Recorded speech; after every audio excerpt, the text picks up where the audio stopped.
Hello world, this is Vagabond speaking. Today I'm heading to Myanmar, a country in Southeast Asia with a rich history and unique culture.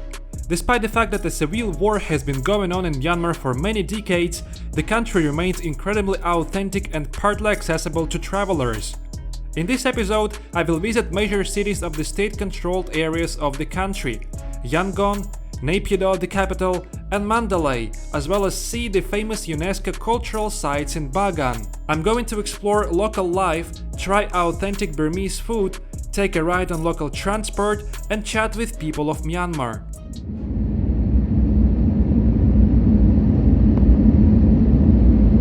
My journey to Myanmar began in Bangkok, Thailand. That's where I flew to Yangon from. The only way to enter the territory of Myanmar controlled by the government, aka the junta, was by air, and flights from Bangkok turned out to be the cheapest. Before landing, while still on the plane, passengers were given two forms to fill out. Among them was a health declaration where you had to state that you were not sick and posed no health risks to others, and another form asking for personal details like full name, date of birth, passport info, and so on. Upon arrival in Yangon, I faced the question of how to get to the city. I decided to take a taxi and ordered one via the Grab app, which is widely used in Southeast Asia. Okay, I just made it to the center of Yangon, and the very first thing which you can immediately notice is how dark the city is. There is some illumination actually, but many street lights are switched off, and actually regular cuts off are common here. I'm not sure if they happen on a daily basis. And as far as I know, in addition to cuts off, there is also daily curfew from 1 AM to 3 AM, so it's very short, just 2 hours, but during this time the city just dies out completely. It's not allowed to go outside. That is actually one of the diesel generators which is working right now next to the grocery store. So grocery store has electricity at this point. But apparently the city is currently experiencing some kind of cutoff. That's why the streets are dark. And there is going to be many of these generators all around the city because there are millions of people living here. So they have to have some kind of electricity at least. Okay, so somehow it happened that my hostel also services the bar, which is situated in the same building. I'm currently in this bar, and you see that life is going on here despite the blackout, despite the cut off of electricity, just because they have their own diesel generator. That's basically my order. I ordered a little bit of rice with, what's this? Apparently it's some fish, the smoothie, a shot of something. So all in all it cost me $8 by the official exchange rate, or $4, or roughly around this amount, by black exchange rate. I decided to have a quick walk in the surrounding area of my hostel. Aside from me, there are very few people on the streets. Again, I'm in the center of Yangon. I see street buses are running. I see cars.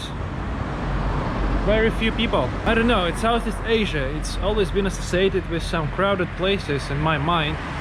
And being here in Yangon, basically walking solo down this street, feels kind of weird. So this entire area is marked on the map as a night market, but we can see that very few kiosks are working right now. It's Monday, 9:30 p.m. but still you can get something here, such as fresh fruits and stuff. Hello. Hello. You see, some guys are still working. Hello. Hello. All of these places, they closed? They closed completely? Yeah. So they don't work? Yes. So only you work here? Yeah. Oh, why? This is I'm a customer. No customers? Yeah. I'm walking here in the Yangon and I see that streets are almost empty. Where are people? No. Yeah, no people in the city. This is military quota. Huh? This is military quota. Oh, because of the war, right? So people don't hang out. Yeah. I see. An interesting feature of Burmese license plates is that they mention the model of the car right on the license plate. Also, you can guess the city, it's mentioned on top of the license plate, and usually on the bottom you can see the model of the car. So this is Nissan Sunny, for example. So I'm walking towards the Chinatown and streets are getting more busy. Some loud music playing around. So probably there are restaurants, bars and this kind of places. So basically the nightlife center of the city. Like a local grocery store. And all of these things are massive diesel generators which basically supply all of these businesses with electricity. Apparently I was walking in the wrong neighborhood initially, the one which was dead, but currently I found the place, the center of Yangon nightlife.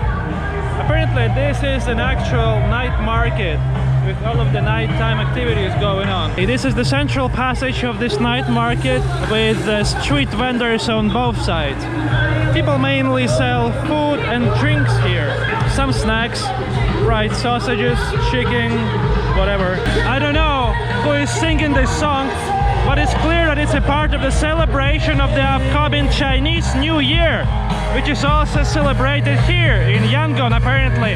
The poster on the background says like Happy Chinese New Year 2025, and the Chinese New Year is going to be celebrated in 2 days from today.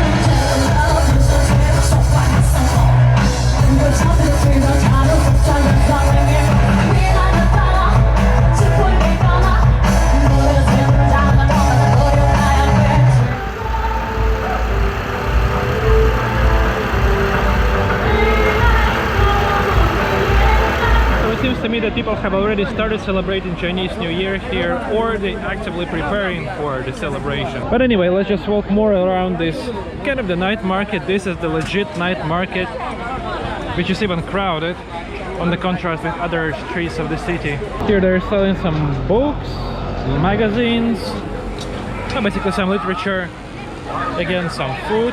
How about these guys? Ooh, okay, these are insects, I suppose. Like tiny crabs or something. Some more insects. I wouldn't be there to try it, frankly. But there is plenty of these dishes. Yeah, life is going on here actually. So I was wrong saying that the city is completely dead. There is such a great contrast of this lively street with like night market. And basically the side street which is fairly illuminated. So I'm just gradually walking into the darkness. I turn around the camera and you can't see shit over here.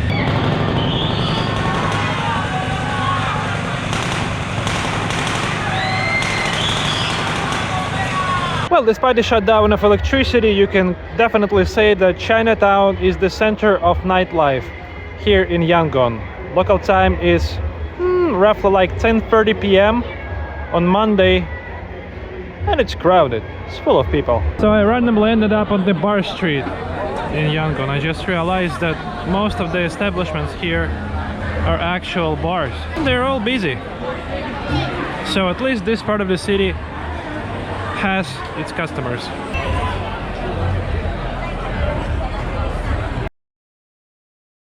It's new day in Yangon, and today we are exploring the largest city of Myanmar during daytime. So businesses which were closed in the evening are open right now.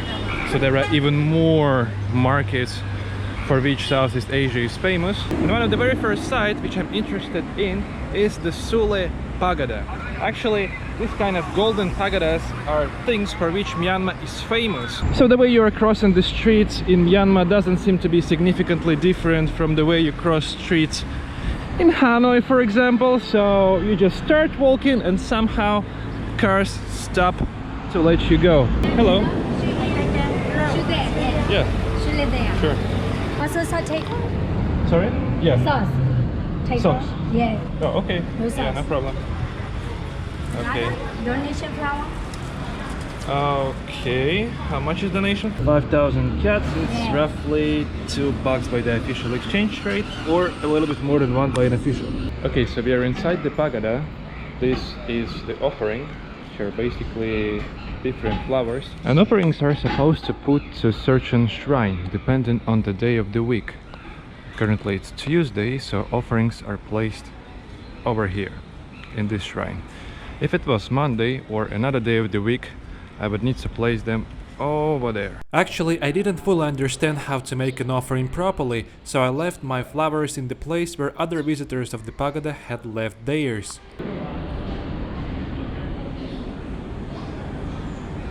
Somehow I find architecture of Yangon very interesting. It is a mix of modern constructions with some colonial buildings. Myanmar gained its independence in 1948 from Great Britain, basically, so we can see some classic like colonial kinds of architecture on the streets of Yangon. Myanmar is not exclusively Buddhist country, it's very multicultural. There are more than 100 ethnic groups inhabiting the country, and you can even see mosques in Yangon, for example. This one is pretty big. It's in the very center. It's not so far from the Buddhist temple. This is the melody of Yangon. Never-ending sound of diesel generators. It seems that the city has been cut off again, but during daytime you cannot see it because it's naturally bright. There are so many generators. You can see that there is currently no electricity in this neighborhood, or maybe in the entire city, because traffic lights don't work. This one, they all don't work, which kind of causes the chaos on the road, but locals are used to it, so they can find a way. This building is very interesting. It's overgrown with trees and bushes. They are on its facade, on its roof, so it's likely that the building is abandoned and it's not inhabited anymore. Actually, a distinct feature of some old houses of Yangon are these massive staircases leading upstairs, so the actual entrance to the building is elevated above the ground level. Let's see if it's possible to get in. Wow, there is some electric wires right above your head, so these are electricity counters. And there are two ways: on the right to another apartment and on the left to another one. So that's how a typical old house in Yangon looks from the inside.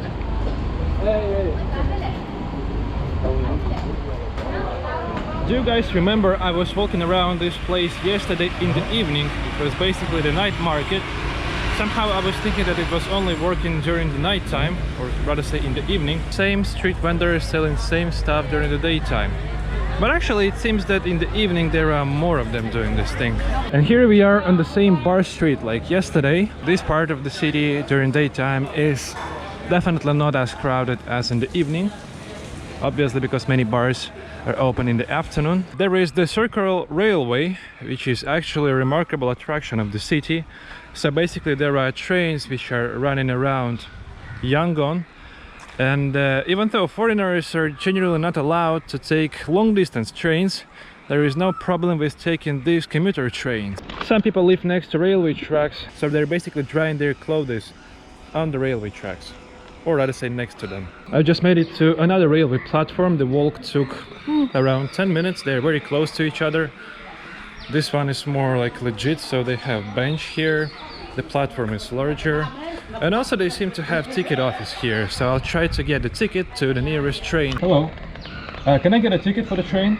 Look, I just wanted to take the train as far as possible, so where can I go by this train? It's not like Circle, no? It's different one. How much is the ticket? 800. 800, okay. I decided to buy a ticket to a local train, but to stay within Yangon it was like 800. 800, actually I had a 1000 somewhere. This is the local train which I'm supposed to take. It's kind of the commuter train, so it doesn't run far away. The ticket seller has just shown me the place where it's going, but yeah, I just had to instantly switch to filming. So anyway, that's the local train in Yangon. Let's see where it takes us. A very interesting name of the railway station where this train terminates. The name of the station is Insane.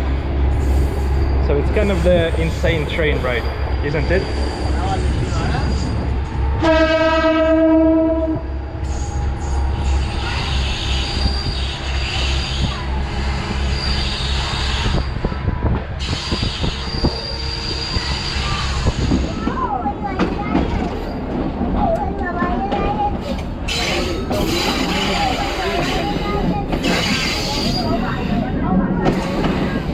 Okay, so local train is currently arriving at its terminal station. It's going to depart back to Yangon in less than 2 hours. You see, this is a Japanese train. You can see that it was produced somewhere in Japan. And the railway gauge here is similar to the gauge in Japan. I'm still either in Yangon or in its close neighborhood, so there is regular bus service.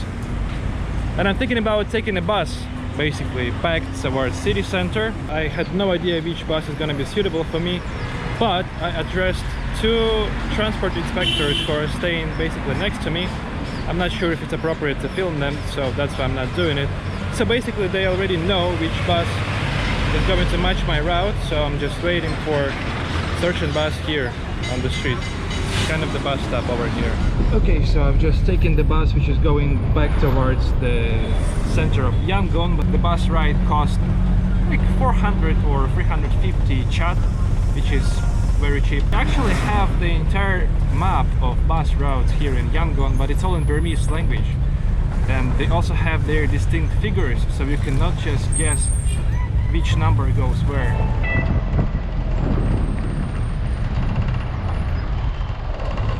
Well, it was the right decision to take a bus, otherwise I would still be at that outskirts at the railway station waiting for the return train to Yangon. But I'm already at my next destination. This is probably the most famous pagoda in Myanmar. So right now we are on the territory of Shwedagon Paya, probably the most famous pagoda in Myanmar. There is currently going some kind of restoration or reconstruction. There is this construction site which kind of spoils the scenery, but still, it's an amazing place, especially when it comes to architecture and vibe. You can just listen to the sound of this. It's not like bells, it's some elements which are basically facing each other and create this kind of very soft sound. Yeah, the pagoda and all of these constructions around it look indeed legendary. It's actually quite an exciting experience to see the thing which you once saw in history books in school.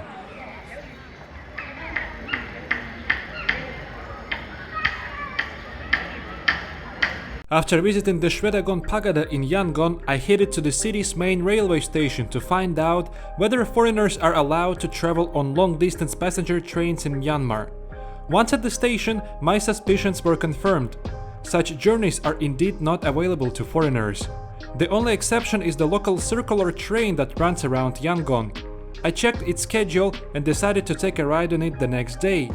But for now, let's get back to exploring the city. Yeah, so I've just made it to a random convenience store next to the railway station. You can get a toothpaste for roughly 5,000. They sell some chips, but I don't see the price. The price is not specified over here, unfortunately, and you can see that the price is not specified for many products. Okay, here they sell noodles. 850 for a small pack of noodles, 1,800 for a larger one. Can of Pepsi, 330 milliliters, 1,200 kyats. Drinking water. Again, I don't see the price. So I'm not in the mood for trying local food, I'll do it later. Now I just went to KFC and ordered a burger with the iced coffee. But the most impressive part of this order is not the order, but the receipt which I was given. Look at this. These are 4 stamps which basically signing the tax, you know, tax amount. You see, in the receipt they put tax 5%, it's like government tax. And in addition to just mentioning it in the receipt, they also placed stamps. Currently I'm just walking one of the central streets of Yangon, and apparently evening market is already working here. Or maybe it's working throughout the whole day, I have no idea. Vegetables and fruits for sale. It's quite crowded actually, but it's also rush hour in Yangon, so people are going back from job. Buses in the evening are basically overcrowded. So there is a line of people who are boarding to the bus, and you see there is more people than the bus can carry. People voluntarily give up boarding because they understand that it's just impossible for them to get in. Okay, he basically decided not to close the front door, right? Or... okay, success. It's my next day in Myanmar. I decided to start this day from taking a circular train around Yangon. Last time when I was taking the train, it happened to be just a short suburban train which didn't make a circle, but eventually I discovered that circular trains still run. Hello, can I get one ticket for a circular train? 800, right? Yeah, it's a foreign price because locals pay 400. It seems that we are going to ride an actual dinosaur, because the circular railway is serviced by literally like ancient Japanese train which deserves being in the museum.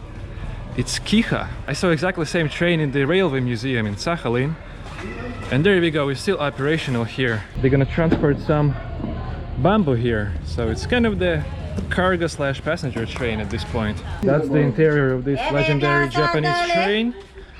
It's actually very comfortable, so it has soft seats. It also has the walk-through passage like this, and it doesn't have bathrooms because it was originally designed as a local train.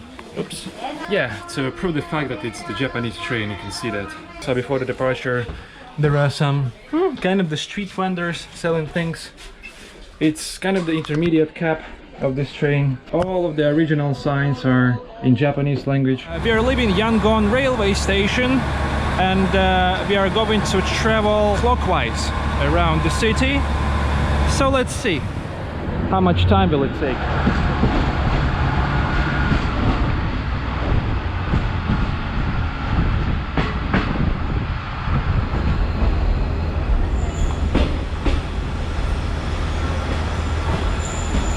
But yesterday I walked to this railway platform and eventually took the local train to Insane Station from this point.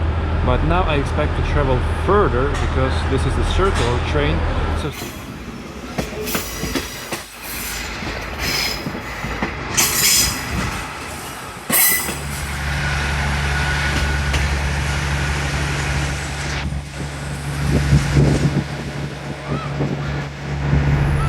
okay, so we are on the way for I think more than 20 minutes. The train has just arrived at its intermediate station. Some people are getting off, others are getting on, but the train journey is going on.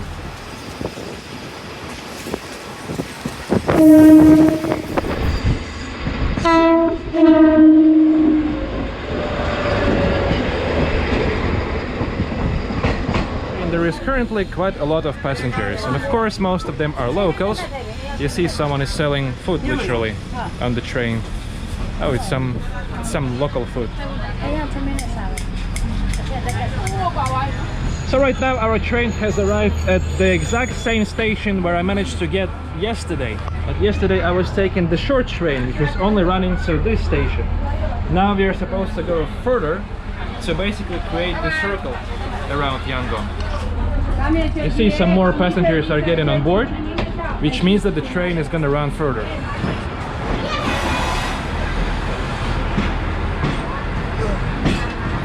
So the train is gonna roll northbound for a while, then it turns right to basically create the circle around Yangon.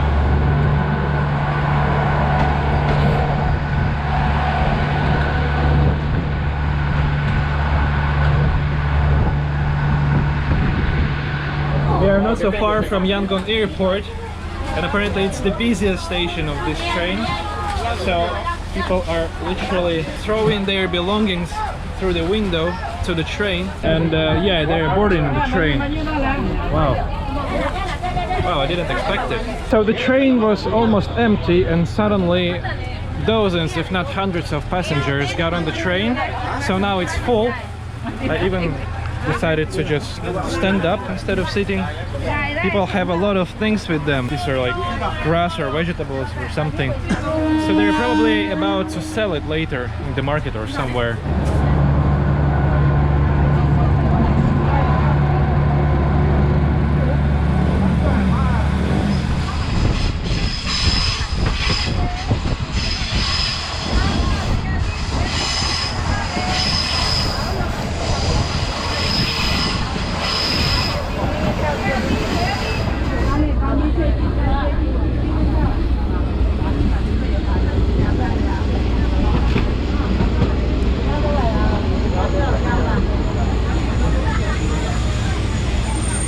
Very interesting houses. So basically these are wooden barracks for many families.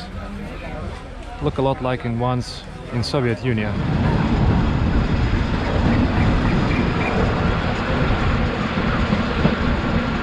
So the train ride around Yangon took approximately 2.5 hours. We are approaching the main station of the city again. So we created this circle around Yangon.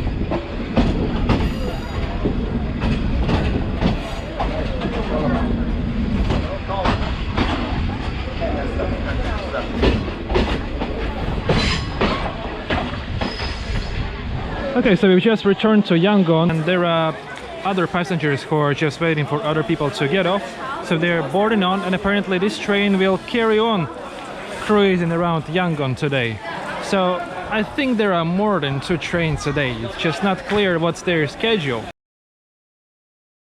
So during my first day in Yangon, I was visiting exactly the same night market. But now it's not night, it's still daytime. Yesterday they celebrated Chinese New Year here, and they have an official day off in Myanmar today. That's why it's very crowded in the center of Yangon. We're in Chinatown, and yeah, so we can see exactly the same things that we saw in the evening. Something tells me that this substance is sweet. Yeah, I think it might be sweet. See, so they're just freezing it in there.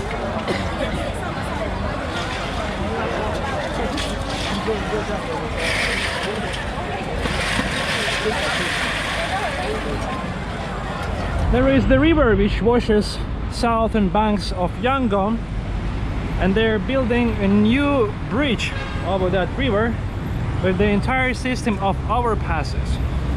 So in the nearest future, hopefully, it will be open and Yangon will establish connection with some southern townships. Just realized that we can actually approach the river. It didn't seem to be possible at the beginning, but there is the road leading to the ferry station. You see, there are both ferries for passengers and vehicles, and just boats for people. Boats are quite dodgy, but they're used here for dozens of years, so it should be fine.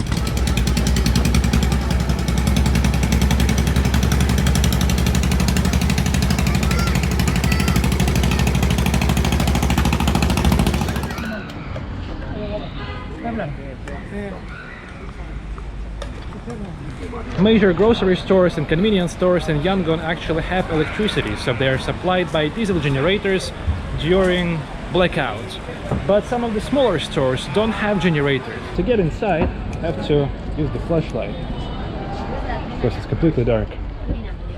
Hello, do you have water? Water. Water. Yeah, just water. Small bit. Small. Small. Small. It's one? Yeah. One. 500. Yeah, okay. Can I see which one? Yes. Oh. That is. Okay, yeah, perfect. Yeah, thank you. So, that's the reality of living here. In the evening, I took a short walk around Yangon and visited some of the city's main attractions. Later, I had dinner in my hostel, after which I took a taxi to the Yangon Northern Bus Terminal, planning to travel from there to Myanmar's capital city called Naypyidaw.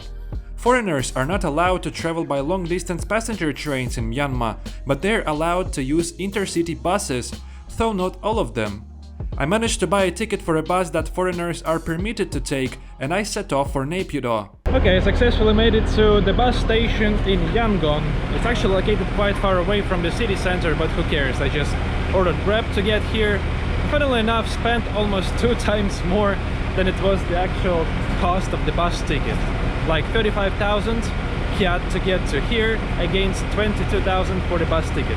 Anyway, doesn't matter. So this is my bus. I'm going to travel by this bus to Naypyidaw, the capital city of Myanmar. So I was also lucky that the taxi driver got me straight here to the bus station, and I didn't have to walk around in search of the bus because there is no electricity, you see.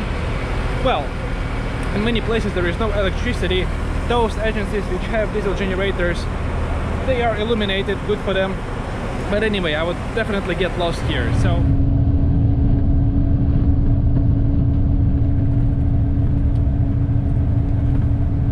okay, it's 3 AM in Myanmar, and I'm on the approaches to Naypyidaw. It's the second stop of my bus, kind of the roadside cafe or something. Maybe the reason why the bus stopped is because of the curfew in the city, which lasts from midnight to 4 AM.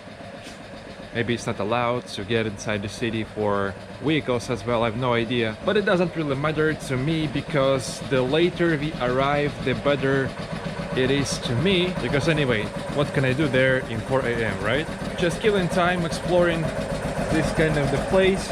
Look, they're also using diesel generator, because apparently they're struggling with electricity even in the capital city.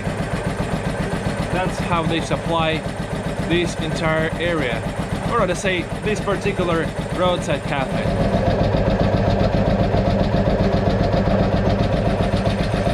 So yeah, there is the restaurant where you can probably have a meal even in the middle of the night.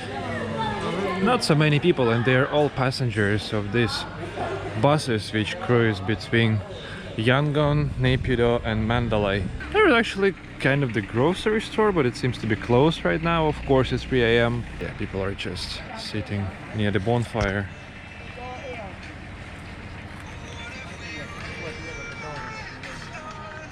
I need just one cigarette.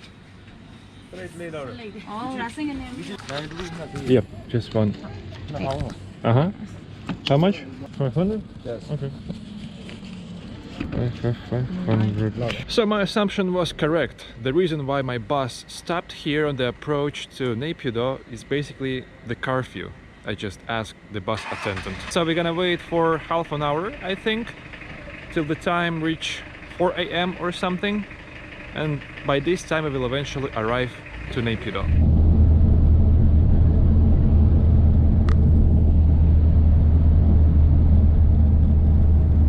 Alright, welcome to Naypyidaw, the capital city of Myanmar.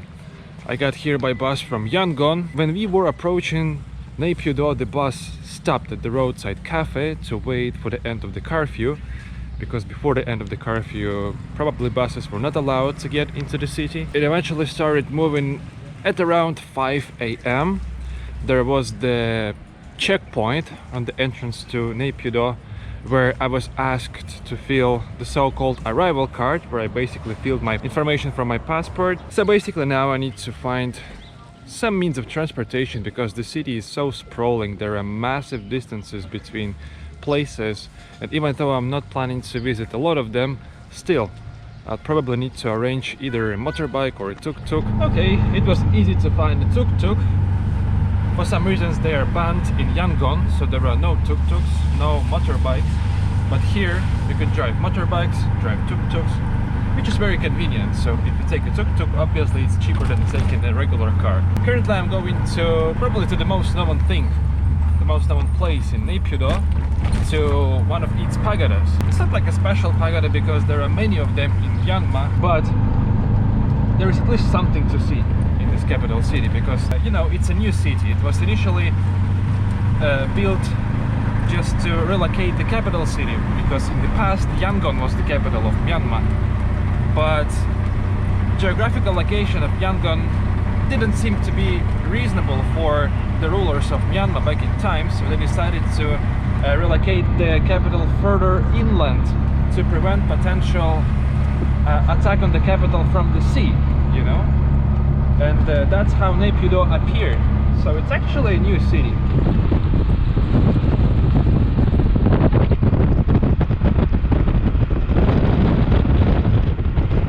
We are currently following one of the legendary streets of Naypyidaw, for which the city got known as a ghost town. Of course it's not a ghost town, but when you see these massive streets which are effectively empty, but they're designed for probably heavy traffic, because you see it's like 1, 2, 3, 4, 5, it's like 10-lane road. There is hardly any vehicle.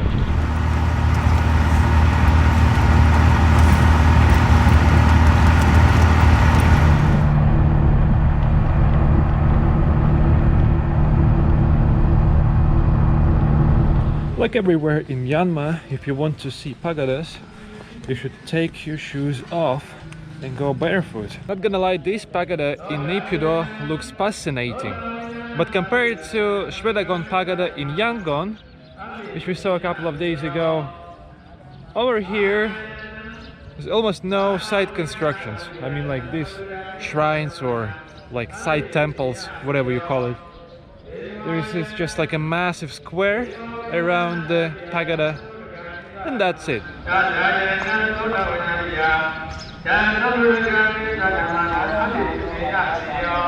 In the middle of Myanmar's capital, you'll find the Upatasanti Pagoda, the pagoda of almost the same size and shape as the famous Shwedagon Pagoda in Yangon. Inside, there is a tooth relic of the Buddha, which was brought from China. The structure is 99 meters tall and you can see it from pretty far away.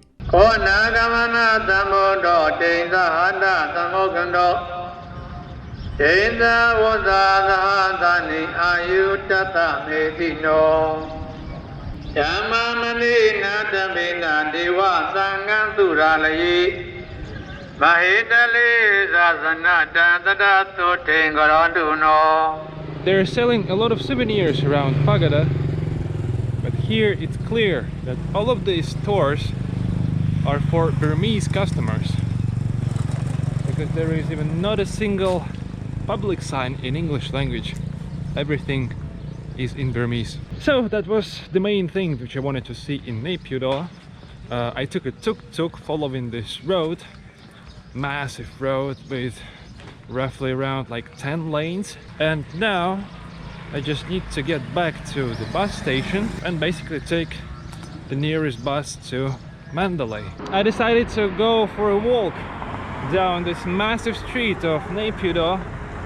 I've just recounted the amount of lanes, and it happened that there are 9 lanes one way, 9 lanes the opposite way, so totally 18 lanes, or maybe effectively it's 20. One of the first things you notice in Naypyidaw is the size of the roads.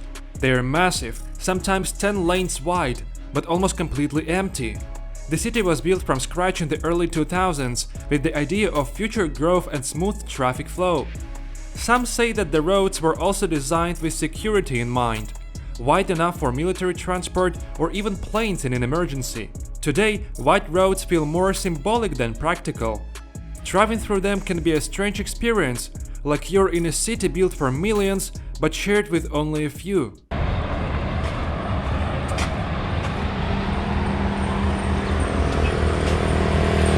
I ended up in a seemingly good restaurant where I decided to have breakfast. It's actually a tea shop as far as I understand. It's a great advantage of Myanmar that tea is so popular here that you can get it pretty much everywhere. That's gonna be my breakfast. This dish is called shan noodles. This is noodles with chicken, but it can also be served with pork. Noodles are covered with this kind of sauce, and the sauce itself is covered by crunchy peanuts, some leaves of salad. I don't know what this is, like complimentary salad or something. I wasn't served it last time. And the bouillon, basically the soup.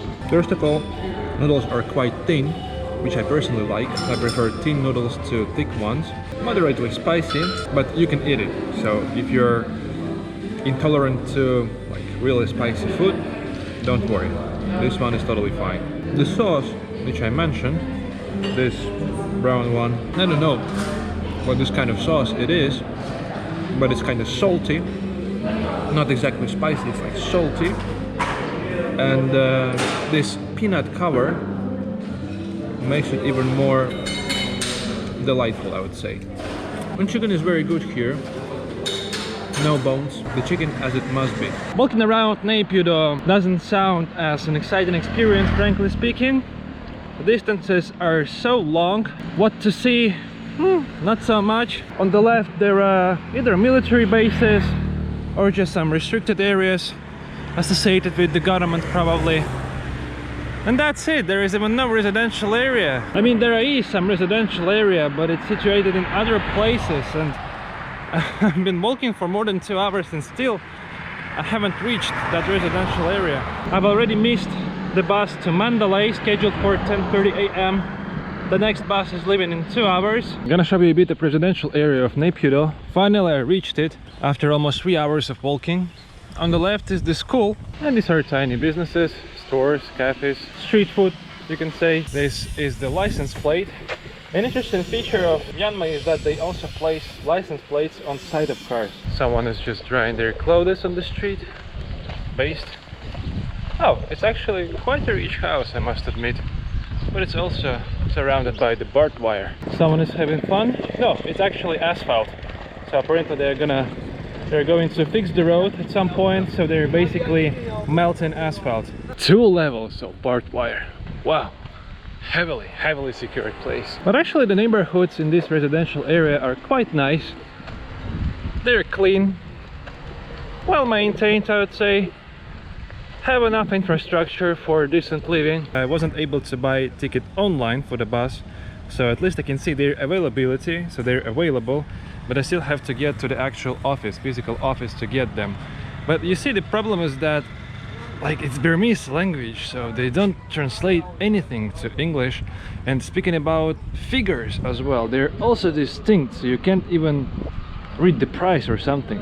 Needless to say, you can't read what is written. But anyway, I was directed to the agency where I was supposed to buy the ticket. It should be somewhere here, like, so hopefully I'll find it and eventually buy the ticket to Mandalay. There is my bus, which I'm going to take from Naypyidaw to Mandalay. It seems to be even better than the previous one, which I was taking from Yangon to Naypyidaw. So the journey is gonna take roughly 6 to 7 hours. I'm gonna get to Mandalay in the evening, check into my hostel and see what's gonna happen later.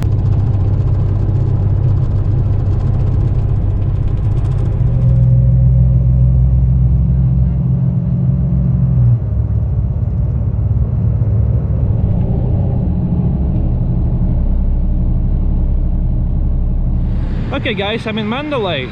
I arrived here 30 minutes ahead of the schedule. Bus station here is situated again on the outskirts of the city, on the very south of Mandalay. So I just wanted to show you around the area near bus station. Doesn't look pretty at all, no sidewalks, nothing, and the ground is quite polluted.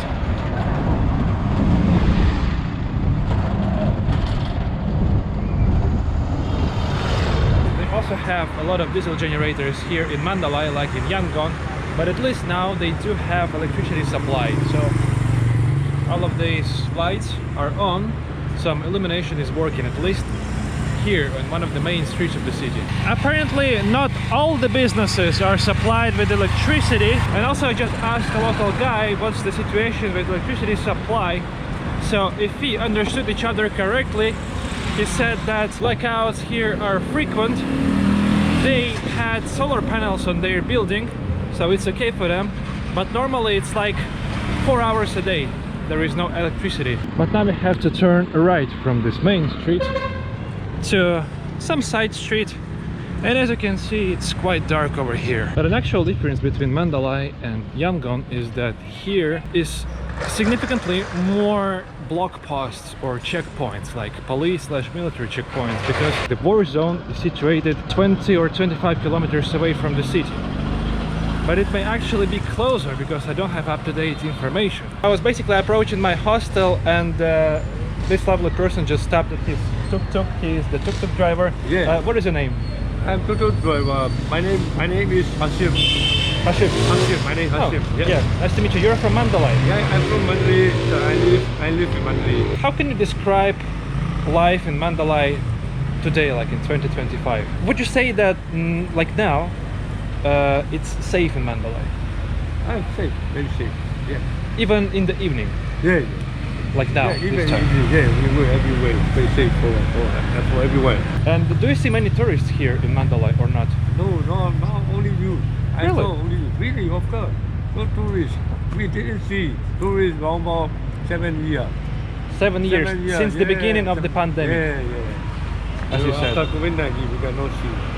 What was the city before the pandemic? Before, so many tourists. So many tourists come to all countries. Okay, before COVID-19.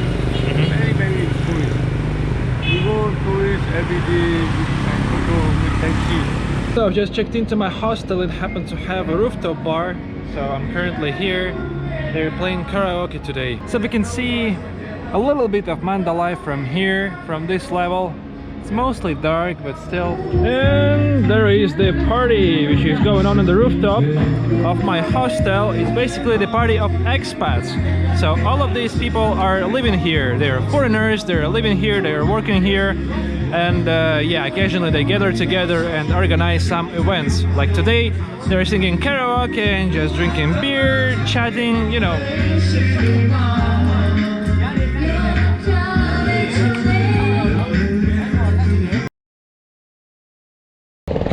Good morning in Mandalay. So today we are exploring the second largest city of Myanmar.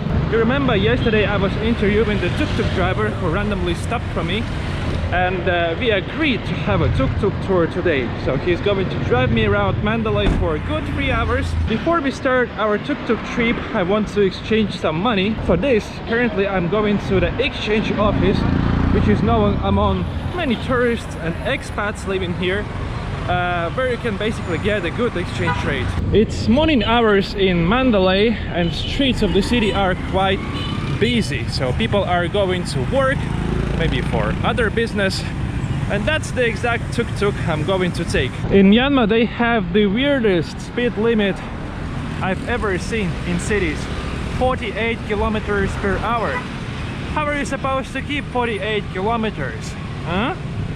Was it done intentionally to find drivers, or still you can violate it for a few kilometers and nothing happens to you?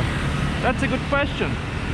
Anyway, we are currently staying in front of the territory of Mandalay Palace. Money exchange is still closed, so I'd go to the palace first and then get some cash. Mandalay Palace is the last royal palace of the Burmese monarchy, constructed in 1859. The palace complex follows traditional Burmese design, featuring a square citadel surrounded by a moat and walls with bastions and gates. The original wooden structures of the palace were destroyed during World War II, and the reconstruction effort began in 1989, resulting in a replica completed using a combination of traditional and modern materials. The palace is a significant cultural symbol and a major tourist attraction in Mandalay. The central part of the palace is over there. It's kind of the entrance gate as far as I understand. Yeah, like overall condition of the palace is not terrible at all, but it definitely needs a little bit more maintenance. Downstairs it looks a bit abandoned, and yeah, generally speaking there are not so many visitors, so it's likely that when you get here you'll be the only visitor walking around. Enjoyable Asian and also a bit of colonial architecture, I mean this building, so it's very exciting view. And on the background we can see the city of Mandalay, its skyline. I don't see skyscrapers, but there are some tall buildings. All of these buildings are empty inside, so don't expect to find some rich decoration or something, rich interior. You can pass by them, they are all open, but it's better to enjoy their exterior rather than interior. Okay, so I've just returned from the Mandalay Palace, and finally the tuk-tuk tour around Mandalay has started. So we are planning to explore Mandalay by tuk-tuk during the next 2-3 hours, and eventually I will need to take a bus to Bagan.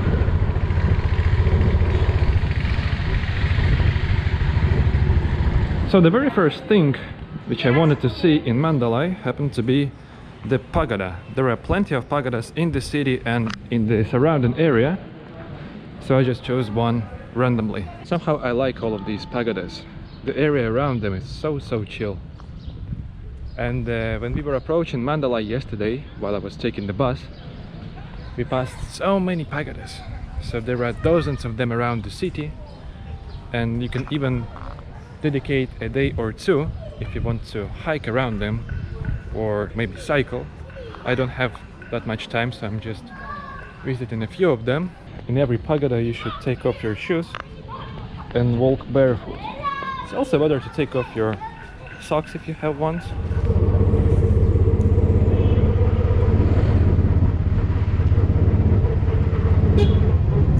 So we carry on exploring Mandalay, and just now we've got to one of the markets of the city. Probably there are many of them, but this market is peculiar by the fact that part of this market is situated on the railway tracks. That's why this place is called Railway Market. So this is the railway track, which is no longer used, but in the past somewhere here was the railway station. So trains no longer run from this station, and people just occupied this abandoned space. So they created the market. Look, you can even find some nuts over here. So many things to buy. So there is the market, and over here is the abandoned railway stations. In the past, passenger trains from here departed northbound. So I guess they don't run anymore just because of the war. So areas north of Mandalay are currently under rebel control. and that's the reason why passenger trains no longer run there. So this is the name of this railway station, Zai. So it's still a mystery to me when the last train departed from here. I don't know. Well, maybe we will find someone who can answer this question. So I managed to randomly find a person who spoke some English. So he explained that allegedly the last train departed from here either 1 or 2 years ago. And there were local trains running from this station to the town of Madaya, north of Mandalay. Also there was kind of the very local train which was running from here to Mandalay Central Station. So it was basically the suburban system, you know, so the train which was running within boundaries of the city. But as long as the railway is abandoned nowadays, so people just place their kiosks and places where they sell things right in railway tracks.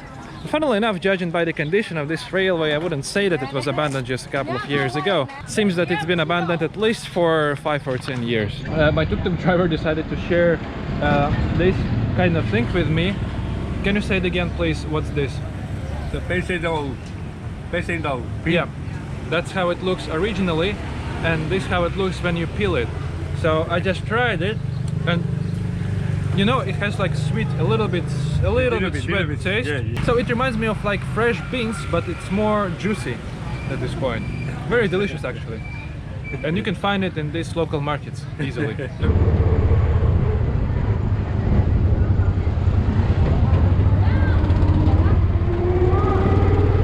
So I decided to go to Mandalay Hill. This is a high point in the north of the city from where you can see Mandalay and the surrounding area. Basically there is the covered passage leading on top of this hill. Wow, I just reached a massive Buddha statue over here. But look, there are also people living here in tents. So I've just climbed to Mandalay Hill, and from here we can enjoy the panorama of Mandalay. To be precise, panorama of northern districts of Mandalay. And in the center of the frame right now is a golf course. We can even see that someone is playing golf there right now. The view from Mandalay Hill does stretch far, especially westward across the Irrawaddy River toward the line of low mountains on the horizon. When looking west or northwest, the mountains you see are situated in Sagaing region. Sagaing region has seen growing resistance since the 2021 military coup. Many People's Defense Forces, aka PDF, and local militias operate in some remote, mountainous or forested areas of that region. However, the area immediately across from Mandalay is still under mostly state control, though with occasional clashes or sabotage. All the tickets to Bagan happen to be sold out, and that's why I decided to stay for one more day in Mandalay. I mean, I'm kind of forced to stay here because I don't think that I can hitchhike freely in Myanmar. So tomorrow in the morning I will leave Mandalay by the bus which I booked here at their central bus station. Today, well, gonna visit a couple of more places. Having explored some places in Mandalay, I went to see the U-Bein bridge, located in Amarapura, the former capital of Myanmar and the modern-day township of Mandalay. U-Bein is renowned as the world's longest and oldest teakwood bridge. Built in 1851, it spans approximately 1.2 kilometers across Taung Taman Lake. The bridge features 1,086 pillars, some of which have been replaced with concrete over time. There is the street market next to the entrance to the bridge. And there we go. Entering the bridge, but even here people are selling their things. Mostly souvenirs, obviously, but also some actual food.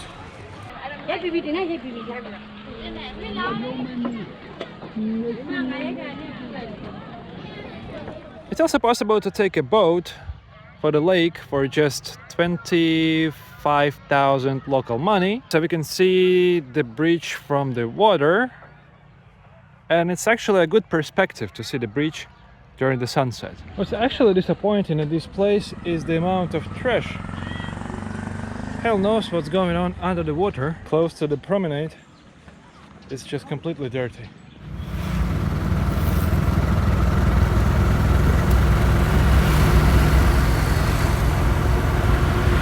So I'm currently in the lobby of my hostel, just killing time.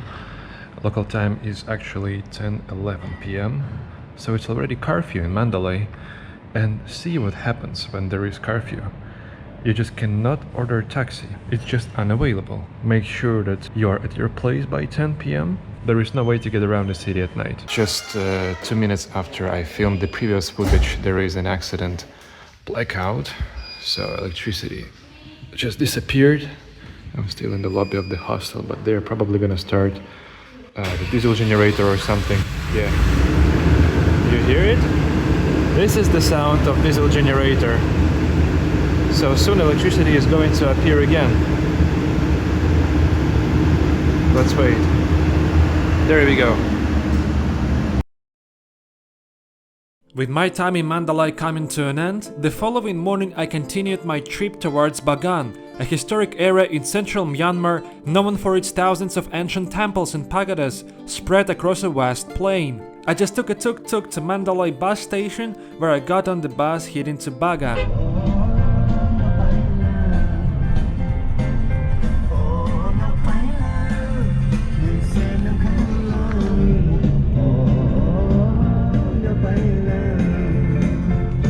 After arriving in Bagan, I quickly checked into hostel without wasting any time. Then I promptly rented an electric scooter for the entire day to explore Bagan during daylight on my very first day there. We are approaching Irrawaddy River, which actually separates the state-controlled territory with the gray zone as far as I understand. It's kind of the small harbor on Irrawaddy River, where we can see a bunch of local boats. So I just randomly decided to join other tourists on the boat tour on Irrawaddy River. Where are you guys from? I'm from Japan. Okay, you too? Yeah. Oh, nice to meet But you. we travel separate. We Okay. meet in the guest house. Okay, okay. I'm from Russia, by the way. Russia? Yeah. Oh, now you don't need a visa. Yeah, exactly. Yeah, I'm yeah. taking advantage Yeah, of this for sure. privilege. Yeah. There is a lovely pagoda which is currently under restoration. Friendly locals. What else do we need?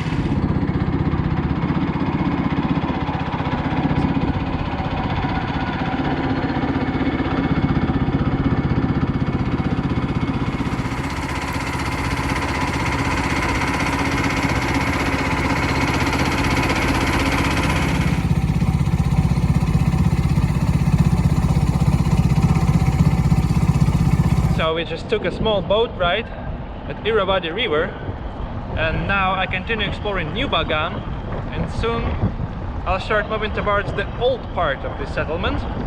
Just wanted to see one of the temples situated nearby. On the way to the temple I just randomly spotted a massive dump over here, but apparently it's just like the urban dump basically, where locals are dealing with trash, you know. Hello? Oh, sorry, this way. Okay, hello. Yeah, so this is the way some locals live. They basically sort trash over here. They burn it and probably look for plastic or some other things which they can eventually recycle, maybe get some money out of it. That's their area. Hello, hello, hello. Yeah, it's definitely not what you expect from the place, which heritage was recognized by UNESCO, but that's the part of local life as well. I mean, it's not like I'm showing it to say that it's bad or something. I'm just showing a part of its reality. Just now I've reached the very first temple on my way. And probably Bagan has similarities with Angkor Wat, another cluster of ancient temples situated in Cambodia. That's the alternative entrance, one of the gates to the temple. It is semi-ruined, but still we can enjoy its architecture. So there are actually dozens, if not hundreds, of existing temples. Of course, I will not be able to visit all of them, but at least we can see something during the daytime, and e-scooter is definitely helpful. Look, they have such an exciting road here, such a good quality. It's very nice. Temples and pagodas are basically all around here. On the left, on the right side of the road, so you can choose any, approach it by e-scooter. I was randomly exploring one of the temples here, and the lady approached me. She happened to be a local artist who is actually painting very cool pictures. Just Just look at them. First of all, she's painting not on the paper but on some tissue. In addition to the paint, she is using river sand, for example, like here. That's what you can also find in Bagan sometimes. I mean, look at these colors, it's just incredible. And how much time does it take to paint, let's say, this one? 2.5. 2.5. 2.5. Yeah, so 2.5 days, Yeah. for example. So I've just entered streets of the village situated between Old and New Bagan. Slightly dirty over here, especially at this point. Oh. So it's not what I expected to see over here. Another dump surrounding historical heritage. What a shame. We can come across more and more beautiful temples and pagodas on our way. The deeper we go into the area between New and Old Bagan, the more fascinating scenery is. Oops. Hello. Hello. Oh, friendly children. Okay, so we're basically inside the village, situated somewhere between Old and New Bagan. So here we can see, hello, the rural life of Myanmar, with its great people living very simple life. Actually, the road to some temples is very sandy, and it's difficult to ride it on the scooter, but still kind of doable, having some skill. Yeah, luckily I've already ridden scooters in different Southeast Asian countries, so it definitely helps. Even slightly elevated parts of the terrain allow you to see Bagan from different perspective. More and more temples are in front of your eyes in this case. Yeah, that makes the scenery even more enjoyable. We have reached one of the major temples of Bagan. It even has its schedule, so it's not open 24 hours. At some point it's gonna be closed, so basically in 10 minutes. But it's also possible to get inside it. It looks like a massive cathedral. There are so many exciting temples. Many of them have Buddha statues of different shape and size. And by the way, the time is now approaching the sunset, so I think it's gonna be a good idea to go to some elevated viewpoint to eventually see the sunset. This is how one of the sunset viewpoint looks a few minutes before the sunset. Tons of people driving around this area by e-bike. I didn't really expect that there is going to be so many visitors. But anyway, it's the day off nowadays. I think it's Saturday today or Sunday, and that explains the amount of people visiting Bagan.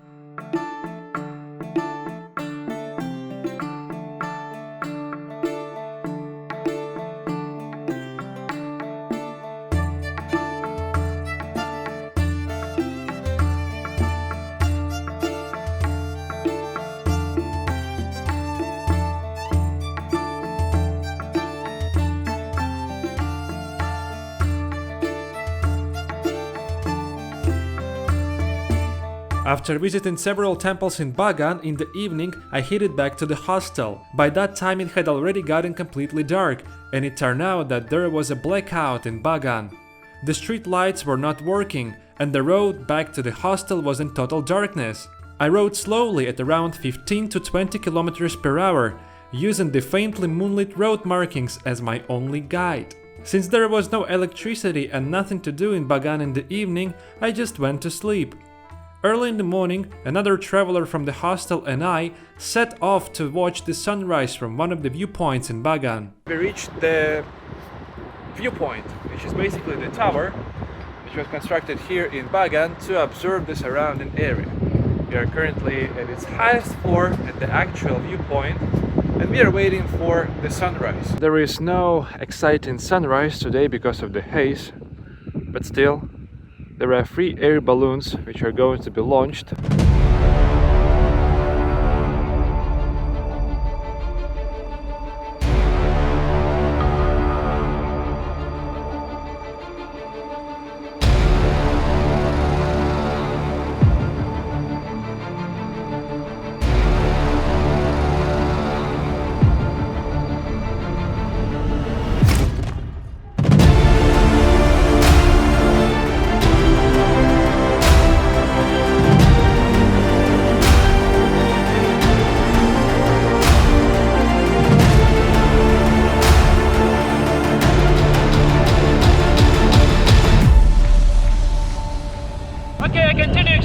Bagan by e-bike is such a nice means of transport here.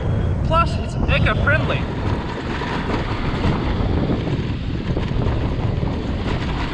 So, I found an interesting place which is supposed to be the cave monastery. So this is the on-ground part of the temple. Currently there is a group of locals having lunch. But over here are many entrances to the underground monastery. There is an underground monastery in Bagan known as Kiat Khayon. The monastery includes meditation areas, small halls, and several tunnels providing insight into the lifestyle of monks who once inhabited the space. While it may lack the architecture of Bagan's more famous temples, its subterranean design offers a different perspective on the region's religious heritage. This part of Bagan is definitely not frequently visited compared to main pagodas and temples. There are ruined temples in Bagan too, like this one, you see? Its surrounding wall was collapsed at some point. The entrance gate happened to be preserved. Inside it's just empty, and the construction on the opposite side is also ruined. So from here we can see the watchtower which I was talking about, and plenty of temples. It's definitely a not bad sunrise or sunset viewpoint. Some pagodas are heavily overgrown with grass and bushes, so not all of the places in Bagan are maintained well.